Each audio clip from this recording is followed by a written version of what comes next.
Hello again. This week we're going to talk about how to taper or what to do in the last 4 weeks of your event. This has been kindly suggested by John Wilbur back in October actually, but I thought this was probably a good time to do it. It's worth thinking about this a couple of months before because you want to plan when your big rides are if you're doing an ultra endurance event or a long event. I tend to think that 4 to 6 weeks before the event is the minimum that you should be doing a really big long practice ride of several days or one very long ride. It's also important to know that things are different. It's different for everybody, and even within one person things change as your fitness and your resilience, your durability improves with time over the years. Then how you taper before the event also will change with time. And also bear in mind that the basic principle is that you just need to be very well rested before your event. If you were doing an event like a road race or a short event where you've got to really be performing at your optimal from the gun, then it is important. The specific details of the taper are quite important so that you actually, you from the start line you're going really well. But in a long event, then you can afford to be you don't have to set off fast. You can set off fairly steady, but also things can deteriorate. If you're right on the edge when you start, then obviously you're risking illness or injury. So you want to have be well rested, your immune system as robust as possible. It's not you don't need to be at the sort of perfect race weight. You just need to be sufficiently well rested, not carrying any fatigue into your event. And this is for ultra endurance events, for really long events. If you're doing shorter events, then it's different. If you need some help with that, then get in touch. I mean, I've coached a lot of people training for elite, short distance road races and some very good runners. So if you're doing a long event, then your last long ride or run, your last very long ride or run or back-to-back rides or runs should be 4 to 6 weeks as a minimum before your event. If you look at our Paris Brest Paris training plan, then the last qualifying 600 kilometre audax is 8 weeks before PBP itself. So after that long event, whenever it is, the long event or long ride or long run, you need to recover. I mean, if you're doing something like a 600, it's taking you a couple of days, then it's a big hit on your body. You need to take some time off to recover. And during that recovery period, your body is building fitness. It's adapting to the damage you've done to it, I suppose, for want of a better term. And only once you've recovered, you can start riding again or running again and building up your fitness towards the specific event that you've got in mind, your main event of the year or one of your main events of the year. And then you then build up your fitness. You keep doing your interval sessions, your threshold sessions, your endurance tempo, your long rides, but not super long rides, until maybe about 4 weeks before, when you might have another longish ride, but not of the duration, not enough to do you a lot of damage, something you can recover from and take in your stride.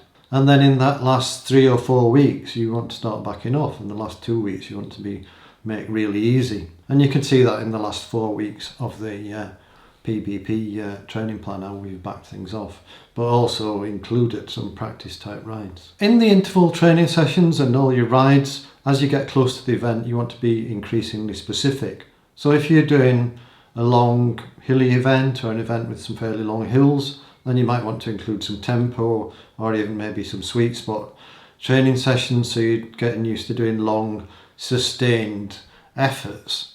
I mean, you're probably not going to be riding at tempo or certainly not sweet spot or threshold during a very long ride or run, but because your training sessions are a lot shorter, it can give you a sort of similar effect. And to some extent it's the feeling that you're trying to get, because you're not changing your fitness a lot in the last 3 or 4 weeks.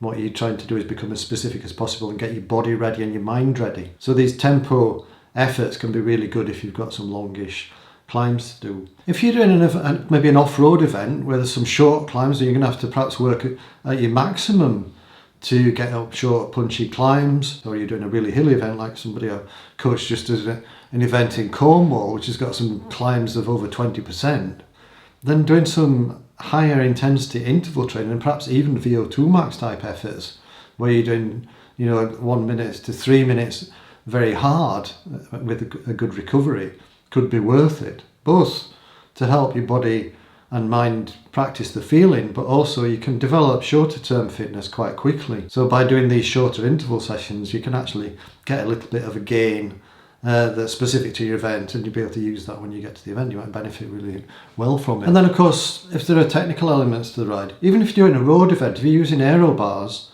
then practice using the aero bars. Get used to the position, start doing most of your rides on the aero bars. Start carrying kit so you're doing a reasonable proportion of your rides with a fully packed bike, because the bike will feel different, it'll climb differently, it'll be harder to get out of the saddle. Sit on your aero bars, practice eating and drinking so that you are used to that. And if you are using aero bars and you spent all the preceding period training on a normal handlebar, then the position might be uncomfortable for you. So you have to make it comfortable, because if it's a very long event, you need to be comfortable. Otherwise, there's not really much point putting them on the bike. Although, of course, they can be useful for storing food and things like that. You need to make sure your kit all works, make sure your kit properly fits on the bike, it doesn't rattle about. So ride on some really representative terrain. If it's going to include some hiker bike, you need to practice carrying your bike and know how to do that. And know that your body can take it. Because you don't want to get yourself injured by doing something that you've not practiced, and the main event of your year. You might have spent all the year or several years practicing and building up to this event. You don't want to mess it up just because you didn't practice something. Practice climbing and descending. If it's off-road, practice climbing and descending with a loaded bike as well as an unloaded bike, so that you've got the skills that you need. Practice different conditions, weather conditions, and be as specific as you can be to the conditions that you expect during your event, so that you're prepared for everything. Be prepared. So in summary, say you've been training at quite a high volume, your last big run or ride was maybe 8 weeks before, you've had a couple of weeks to recover, you've started building up, you've done 2 nice big weeks, then start backing off 3 or 4 weeks before your event. If say your last big event was say 6 weeks before, and it's taken you a couple of weeks to recover, then you can do a couple of weeks training and then start backing off with just 2 weeks to go. So you need to adjust things a little bit, but you definitely need to make sure that you're sufficiently well rested. I can't emphasize that enough. Don't be tired going into your event. There's no point in it. So your last 2 weeks can be very easy. You don't need to see any of it as training. Just see it as practice, and practice the skills you need. Make sure that the logistics are correct. Practice mental skills. Think about what ifs. We've talked about what ifs in previous videos. What if this happens? What if I have a puncture? That's a simple thing. What if my derailleur breaks? What if I run out of food? Is the food packed in a sensible place? Practice putting yourself in slightly difficult situations and see whether your equipment's available and handy. Say your food's in the wrong place, then obviously if you've done practice rides, so it should be in the right place. But if you can't access food readily, you might think, oh, I'll not bother, I'll just push on a bit. And that can lead to losing a huge amount of time or disaster, really. Don't do big rides really close to your event. Make sure you recover fully from your last big ride. Last 3 or 4 weeks is when you start to taper, if you've been doing a high volume. You should have at least 2 weeks after your last big week, so you take it really easy over the last 2 weeks.